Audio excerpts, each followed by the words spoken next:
is look, there's a ton of there's just all kinds of little sensors that you can, they're primarily for Arduino.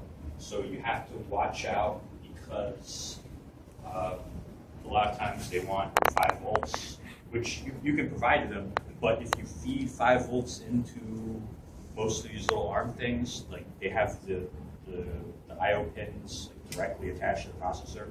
The processor does not want 5 volts; it wants 3.3, and you will fry your processor.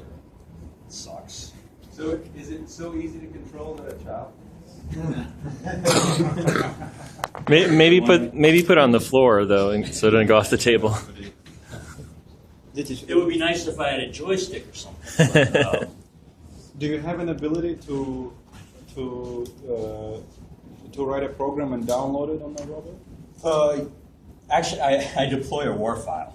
This is what I deploy to the robot. So yeah. So it's like a enterprise Java robot. Oh yeah.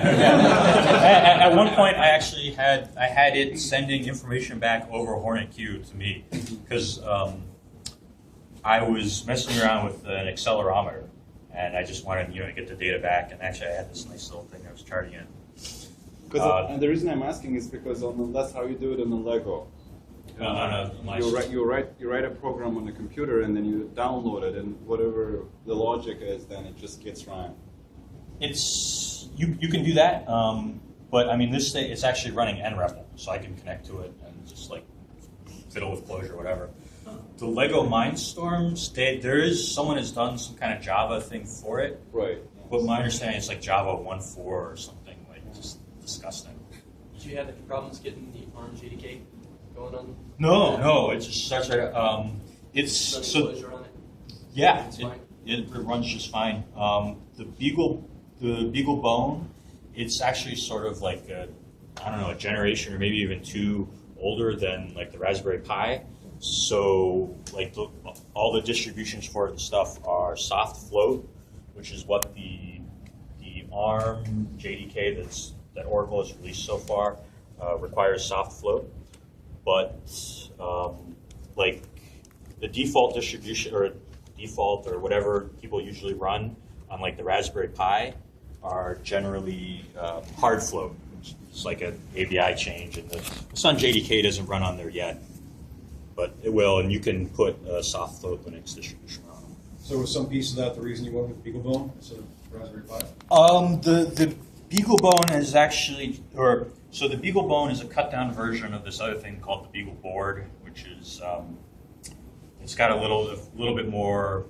I think it's got an actual HDMI out and that kind of thing, which this doesn't have any kind of display out on it.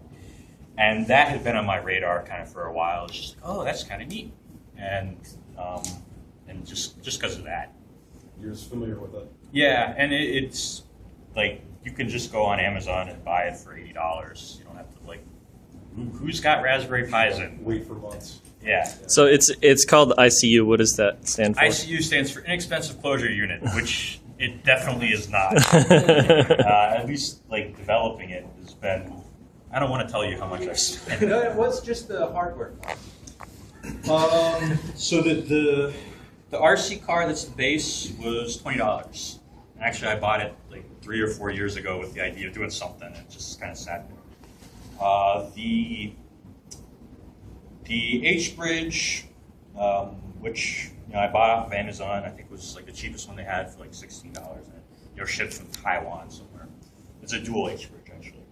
The BeagleBone was $80. Actually, so what I have there on there right now is this kit that Adafruit sells. They're an electronics. They sell bones, pies, all kinds of stuff.